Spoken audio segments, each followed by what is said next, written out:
Get ready to do life and business on your terms and truly live your big ticket life.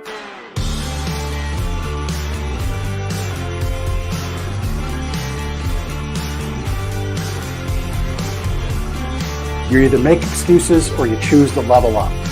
What amazing guests living the big ticket life.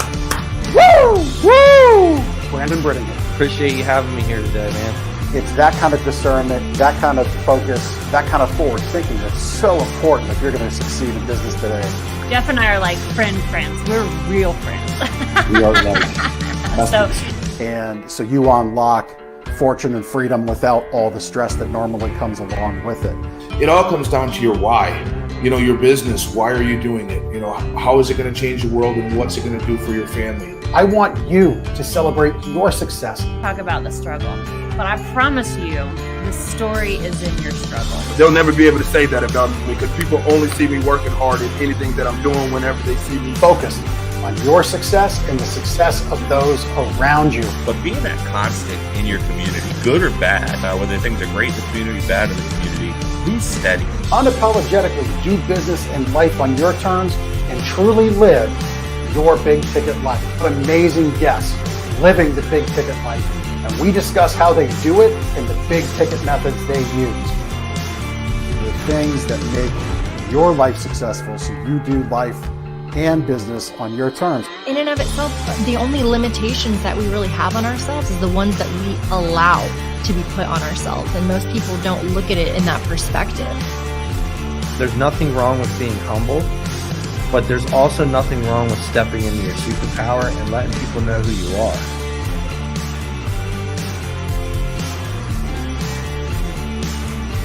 Get ready to do life and business on your terms and truly live your big ticket life.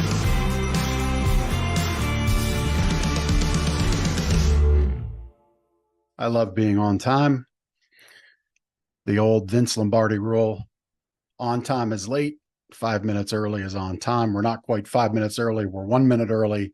There, the clock's at 7 o'clock. We're getting this call started. So here's the thing about replays and video calls and coaching calls. The show goes on. The reality is, I know we've all got busy lives. That's why we have replays.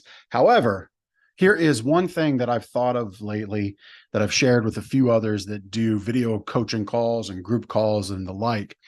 And that's no more replays posted out. So what I'm going to be doing with my replays from here on out that I share with you as a business owner, if you are in fact a business owner, creating content, sharing content. Obviously, if people pay for regular content, they're entitled to the replay. But for everybody else that, it's bonused in, it's a free with purchase offer. Take your replays, snip out some salient points, some great points, put them on your social channels and say, want more? Comment below. Comment what you loved about this moment. Get some more content, gets you something to post, creates engagement, and most importantly, lifts that casual connection, that casual person that you're connected to, lifts them into the opportunity for you to maybe do business with, right? Because now they're engaged with what you do. Maybe they liked what you had to say. Maybe what you had to say could help them with their business or with their life. And so anyway, I digress. You're not here exactly for that, but cool little tip about replays, and figured since it's in the content you're going to be seeing, I would share it out with you. And so that's the thing about these calls. Not everybody gets the chance to show up live. We do record them. I will get them out to those that got at least 10 copies of my book, The Space for Leadership, which is right here. I almost had a little mini panic session because I thought I didn't have a copy up here, but I have this copy. And thank you so much for supporting me, supporting this book. I hope you've had the chance to dig into it and share it with others. Really find some bravery within the book, find your own courageousness within the book, find your own superpower within the book, right? Standing in that gap, turning that power into purpose, as I like to say. And I'm excited to be here with you. So this is our first of 3 little sessions. Figure we'll keep these about 25, 30 minutes. If anybody jumps in, we'll leave some time for questions at the end. If not, we'll just get you the replay and I can answer questions as you dig into it later. So there's really three things I felt that I would speak about on these calls. I'll just give you the high level today. We're going to dig deeper into the concept on this call today of your leader's sword versus your leader's shield. Okay, and that's a theme and a concept that I wrote extensively about in the book. All right, so we're going to dig deeper into that tonight.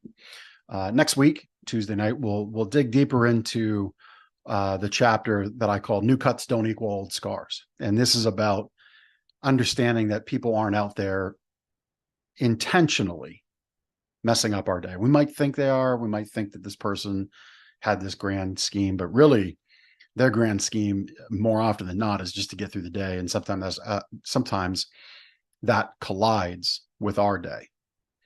And then the third call, 2 weeks from tonight, is going to be realizing that true position, right? What I kind of started off with, standing in that gap, turning your purpose into power, finding that strength, that moment of courageousness, identifying your purpose, and then or identifying your superpower and then putting it into your purpose, what you're here to truly do on this earth. And so without too much further ado, I figured I'd just jump in. Let me continue to check the weight room, because I do have this weight roomed because I want to keep it fair. If you were somebody who purchased 10 or more copies, and I had people purchase 35, I had someone purchase 50. So thank you to everybody that purchased at least 10. Super special thanks to those that went over and above as overachievers. Kudos to you. Thank you. And so we'll get right in. Doesn't look like anybody's in waiting room, but we're just going to get in. I'm going to give you this content, and then we can take the questions over to my socials as I split this out. You can obviously reach out to me one-on-one through direct message if you have questions on the content. But this first topic, first call, digging deeper into the sword versus the shield. So look, in our leaders toolkit, if you will, our leaders devices that we have, right? We have a sword that most carry around, right? Figuratively, as an analogy, right? And then we can have a shield. And if you're carrying a shield around, maybe you're thinking of it as something that's like this out in front of us, right? A shield that protects and that we might use on offensive. I want you to think about the shield concept as first the idea of creating space. So if you think of most any epic movie where there is a sword and shield battle, right? Typically a medieval movie. You're going to have typically the antagonist swing the sword down. The protagonist, the hero, is going to block it with a shield. And what's that shield do? It creates space, right? So that's the first concept I want you to think about, is creating that space to kind of block out the negative, block out the threats, as opposed to this movement, right? This is protection. This is not letting anybody in. It's almost like weaponizing, but if we're out here with it, we begin to create space. But really what I want you to think about is holding it above our head for protection from anything that may come above us, come around us, and then think about expanding that space around you. And so others can come in. So there's no barriers. There's no hindrances. There's no obstacles. Right? Kind of hard for a sword to strike you or anybody in your camp with that shield all around you. And so I wanted to start with that because I want you to get that concept, get that image in your head, and think about it when you lead, right?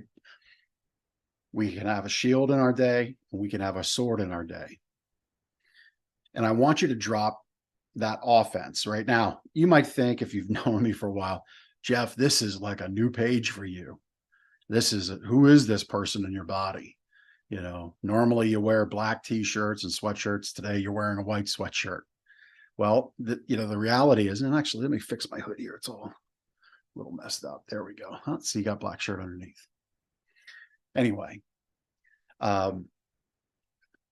this is a new dynamic that I'm presenting. And understand, I love creating a divide in my businesses. I love going on offense and creating my businesses to be this beacon, this place of arrival, this place where you're proud to say you do business with me and the businesses I work in and I co-own and I consult into. That's the divide I like to create. I'm not on offense cutting down other businesses. I wish them well, but I will always have my foot on the pedal to create that divide and make it an obvious choice that this business over here is the clear place to do business with. Long ago, I dropped the sword because it just wasn't working anymore, right? Really, I was cutting down everybody around me. I was cutting myself down, creating all these problems, right? We swing this sword around saying, we're in this together, we're in this together, we're in this together, creating no space, creating no opportunity for anyone around us to really understand what we're talking about. They're just out here busy blocking, trying to not get cut. So I want you to really, again, put in your mind the shield that's above your head that creates space, that expands so others can come in and around your mission, around your purpose, around your reason to exist. Like, do they get excited? My people get excited when I say, foot to the floor, all gas, no brakes. Let's widen the divide. Let's do things that are excellent in every way, every single day. See, that's a lot different than coming down on, well, what are you doing? Why aren't you doing what they're doing? I just want excellence for us. Now, as a leader, your job is to understand what excellence means for the people you actually lead. And so here's a story about space. So Labor Day weekend, and I believe it would have been 2016. Okay. I end up leaving my parking lot of the store I co-own at 65 miles an hour. Now, we don't have a long parking lot. I leave the parking lot, basically Tokyo drift. I'm upset. I'm upset because my business partner and my employees did not complete the manual commission reports. And another payroll was yet again processed. It was the third time around. And we had agreed that payroll would not be processed if we did not complete these reports. And I know I sound like that guy in Office Space. Yeah, that'd be great. Right? Asking everybody to do their TPS reports. The reason I wanted these commission reports done is because at that point in time, we were in a mode of expansion. We'd opened a second store about 6 months or so prior. And actually, this was 2015 when we opened that second store. And we were in this mode of expansion, and we wanted to get really to 3, 4, and 5, because if you don't in the retail mattress game, if you don't get to that 5th unit pretty quick, it can really, really hamper you operationally, because everything 2 stores does, 5, 6 stores does, and there's really not a lot of difference. In other words, there's a lot of operational fill-in that operational expense that exists that you need to fill in quickly. Anyway, I digress. So I'm pushing these people around me to understand margin, understand profit in each deal, understand what costs of financing are, understand what the costs of freebies do, understand that discounting isn't ideal, but bonusing in other product is, for all the reasons that I don't need to get into. I wanted them to understand and have the mind of an owner. These weren't owners. I was pointing my sword at them, wanting to knight them into ownership. And they're like, no, no, no, no. I just want to be part of the kingdom. You lead. And I'm saying, no, you lead. I'm not creating any space at all. I'm saying, we're in this together. Don't you understand? What's your problem? My failure was not creating that space. My failure was not understanding the people around me. I thought because they were loyal, because they could be trusted, because they were eager about their job, they did great for us, that they wanted more. Instead, this was their journey. They were very content to have their time with us that they gave each week, but they were even more so content to have their time outside the 4 walls. So they just weren't those people. I developed them as far enough. And I took it to a point where it almost lost me, those folks, two of them, two great people. And so that's a real hardcore story of kind of the sword versus shield, right? Carrying that sword around. I want you to be an owner. I'm going to knight you into management, into equity ownership, on and on and on. Instead, if I was smarter, if I'd have been more aware, if I'd have had more time for reflection, as I've had a handful of years back and forward to today, I'd have realized they're not those people. I could develop them better to be part of the kingdom. I could develop them better to maybe expand within the roles of mentorship for others within the company. But instead, it had to be my way. And so I had no shield. I had no space around me.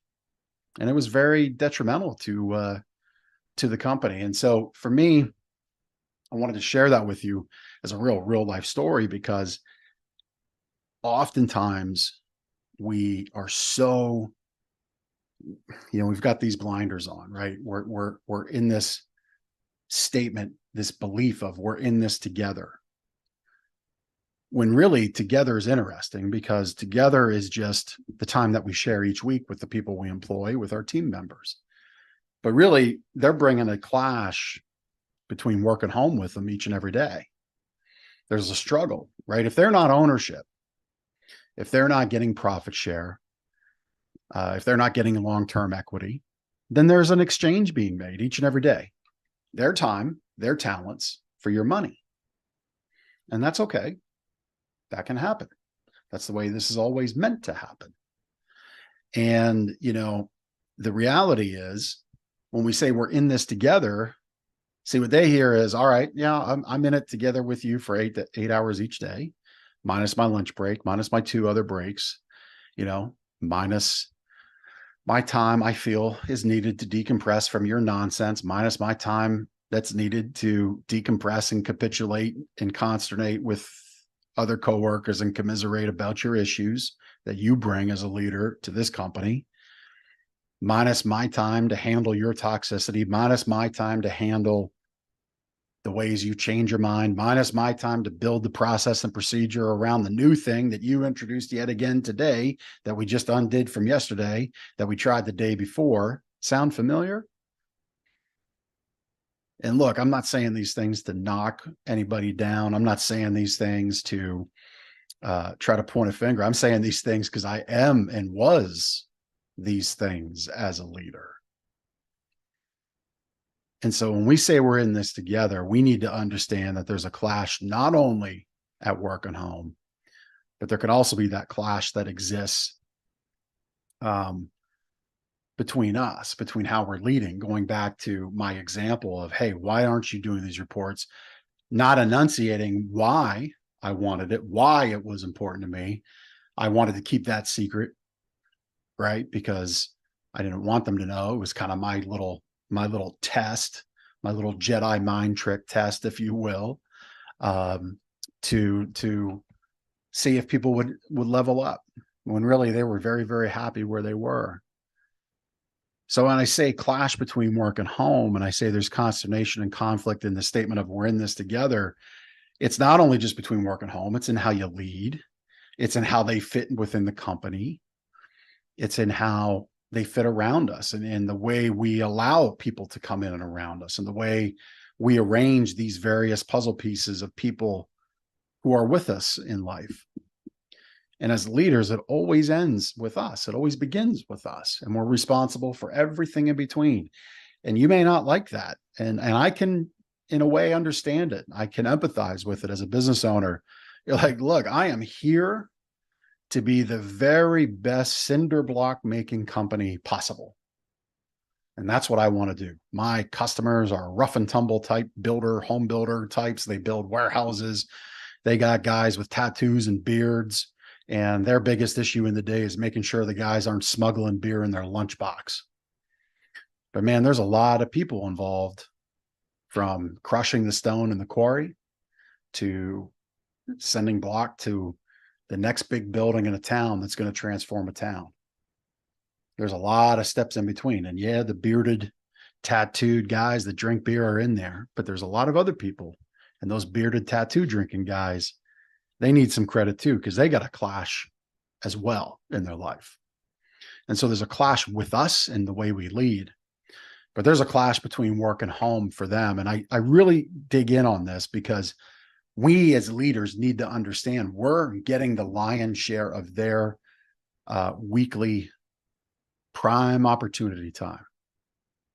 You know, we as business owners are focused on, at least should be, most, if not all, should be focused on minimum the $100 an hour tasks, if not 500 to 1,000 to $10,000 an hour tasks. Because if you lead a team of people, if you've got payroll, you need to do the math on what your hourly revenue generation needs to be as a business owner, because 26 payrolls a year comes around quick.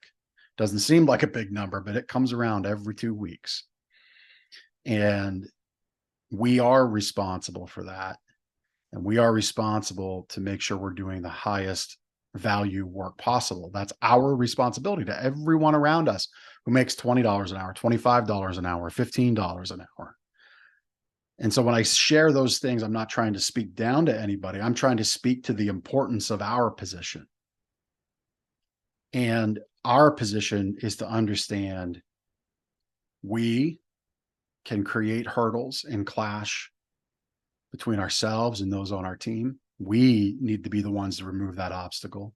We can't expect them to do it. And if we do, we got to tell them why. My friend Sammy Knight says of the teams he manages, he never wants them to bring him a problem. He wants them to bring him an answer. So his expectation is initiative. His expectation is logical thought. His expectation is thought process, even if the answer isn't going to be the best one, or it's an answer that may fail. It's at least an answer. And he communicates that with his team. He's also one of the authors in the book, Leaving a Legacy. Great chapter. Great man. You should know him. You can connect with him in the book and the 11 other people in there and myself. And so, you know, we have this ability to smooth out the clashes that exist, but we don't so much have that ability to smooth out the clashes between work and home. We have a smorgasbord of people, dynamic personalities, all kinds of different people in our companies. And yeah, as a business owner, you are tasked to manage that, like it or not, right? Going back to my cinder block example, the small-minded business owner can just think all they're doing is blocks, turning that into buildings and warehouses and whatnot. But if you looked at my example from crushing stone all the way to the building that transforms a community, that's pretty darn important. And the people along the way can really matter. And the people along the way can have ownership of that new building in a town that turns it around. And that's, to me, very cool, right? That can happen.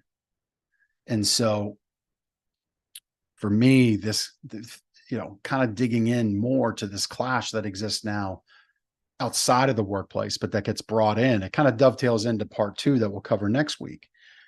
It's about that new cuts don't exactly equal old scars.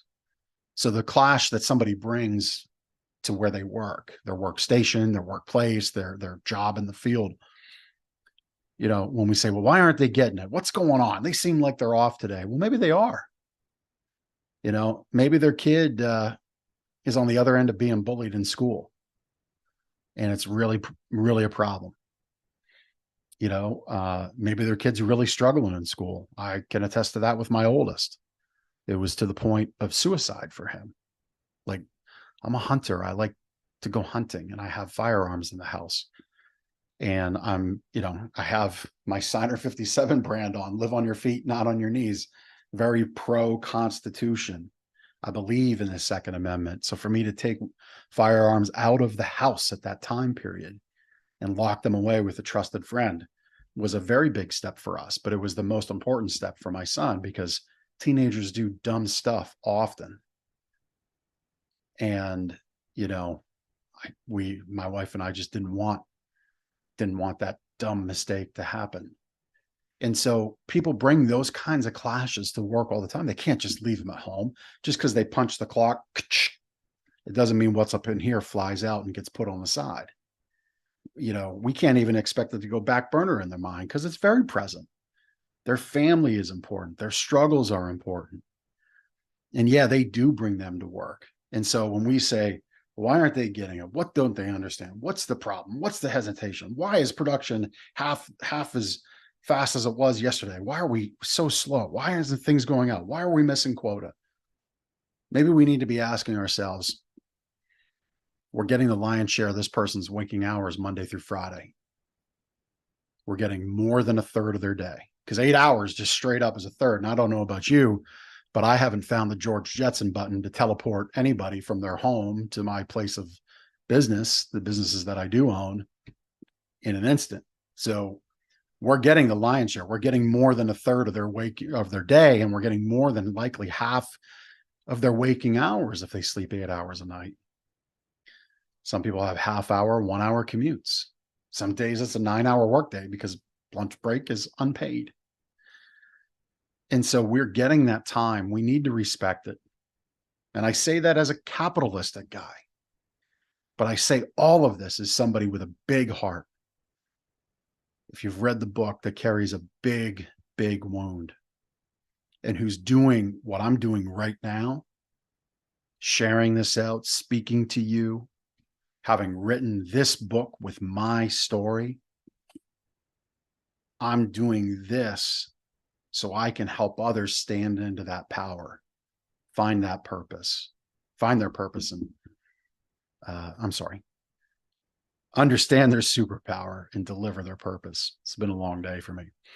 But I'm doing that because one moment at a time, this presentation, speaking on a stage, working with somebody and their team, helping them heal, going to help me heal. That's the only way it's going to happen for me, I'm pretty sure. And so I would challenge you as that leader, as that business owner.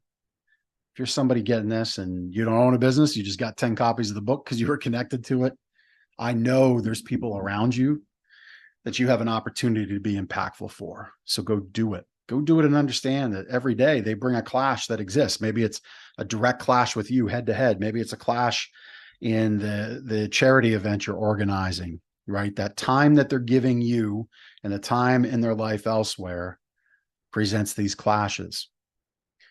And we need to first understand that exists. We need to first understand that we're getting that lion's share of waking hours Monday through Friday, or whatever your work schedule is. And that, yes, we do need to produce. We do need to do work. But we do need to understand that these are human beings and not human doers. Okay, if you're going to have that unempathetic heart, you're going to have that, I just have a business that produces X, Y, and Z, and that's all I care about. Guess what? You're in a fantastic time, and it's just about your time to have a place without a human heart. It's just about your time to have a place without empathy and understanding, because we're just about at the point where AI and robots and automation are going to replace all the humans. Congratulations, you'll have the exact business you want. And I say that forcefully because that's really what you're asking for. But I don't think anybody really wants that. I think people who say that don't really believe it in here, and they're saying it from a place of harm. They're saying it from a place of hurt. And again, one of the things that I challenge you to think about is, if you're that hurt leader, you're that person that is suffering in plain sight, right? Hiding in plain sight, a very hurtful story. And again, I don't want to have a contest with you about what hurt you, what your hurt is, what you're carrying. I'm not here to weigh that out with you. If it's hurtful to you, so be it. But oftentimes that comes out and you become that hardcore person. That person's like that I just laid out, right? I don't care. We're here to do business and business only. Leave your nonsense at the door. It doesn't matter. I want my 8 hours a day, and you're lucky to get your breaks. Thank God the government gives them to you, because I wouldn't. If, look, I don't believe there's any human that really believes that. People say that because they're hurting, and it's just their way of dealing. We're not given a super successful life for dummies book in this life. right? People like me share their stories, and people like you get them, and then we connect this way. And so my belief is, if we as leaders connect to empathetic understanding that we are getting that lion's share of time, and maybe we could do something with it. Maybe out of that 8 hours, we could carve out 20 minutes a day to listen to a podcast, 20 minutes a day to have a book of the month, where you're going to get paid to read on the job. You're going to get paid to listen to a great podcast. You're going to get paid to watch a YouTube video. And then we're going to talk about it every other week. We're going to talk about it once a month.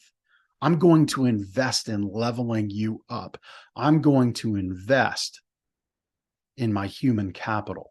The same way you invest in your equipment, you buy new trucks, you buy new machinery, you invest in new software, new computers, you invest in that capital aspect of your business. Where is the expansion of space in your business to invest in your human capital? That would be the question that I leave you with today. That would be the thought that I challenge you with today. And if you're already on this path, fantastic. How much bigger can you make it? If you're already creating impact, take those people that are following your lead, take those people that are the people to pick up what you're throwing down, right? Not to speak ill of my people that weren't doing their reports. But if you've got those people, and by the way, I have those people now, but if you've got those people, really pour into them and get them to multiply their impact within the company. Get them to multiply the impact within the community you do business with. Expand that space. That's what this is all about. That's the difference between carrying a sword and carrying a shield. That shield above your head can grow and grow and grow. As it expands out, others can help hold it out, right? You can only carry so long of a sword. What's somebody going to do in the middle of that sword if it expands to help you swing it? Cut their own hands swinging it? That's not going to work. That's the difference here, right? So that shield expands, you bring others in, your leaders you develop help hold it up, it expands more. You bring more people in, wash, rinse, repeat. It can only be done with that shield concept. That's my challenge to you. Thank you for watching part 1. We'll be back next week with part 2, where we'll talk about how those new cuts don't equal those old scars. All right. Everybody, thank you so much for watching. Do appreciate you. Thank you for supporting the book. If you'd like to get the book, This Space for Leadership, you go to thejeffg.com/book. All of the bonuses are there. You'll get the bonus recordings. You won't get them live likely by this point, but you'll get the bonus recordings. They'll still be there for you. And I would love for you to get that. And I'm also offering on that site now the opportunity for you to get a signed autographed copy of the book mailed to you for $15, right? So I have copies here. I'll mail it, get it out to you. I'll sign it, put a little message in there for you, and we'll be even more so connected. If I can help you dig deeper into these concepts with your team, with your managers, with yourself, this is what I do. This is how I consult. One of the ways I consult in the development of a leader, in the development of thought, in the development of bringing a new way forward for yourself, for your people. Create that foundational healing, build on the impact, expand that space, and live a life and business that you never thought possible. So if I can help you that way, please go to thejeffg.com/mission. On that page, you can book a call with me directly, and I'd love to talk. All right. Thank you, everybody, for watching, and looking forward to giving you parts 2 and 3 here soon. Take care. Thank you so much for taking the time to listen to this episode of The Big Ticket Life. You've heard from another amazing guest living their own big ticket life, and now it's time to live yours. First, I'd love for you to take me up on my free gift to you.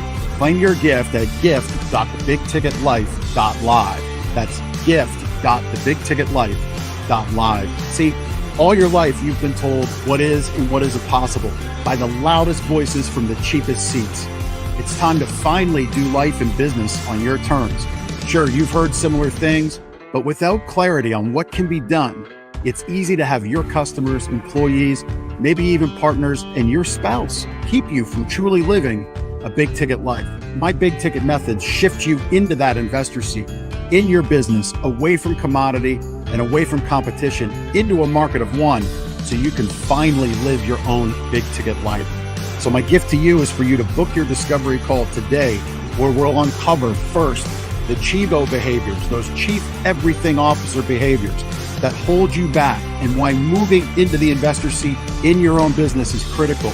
2, we'll uncover the premium position that's up for grabs right now in your market that you're missing out on. And 3, which big ticket methodologies are just waiting to be dropped into your business to explode your sales and profits. So again, thanks for listening to this episode. I'd love for you to take action right now. Accept this gift, book your call, go to gift.thebigticketlife.live. Again, that's gift.thebigticketlife.live.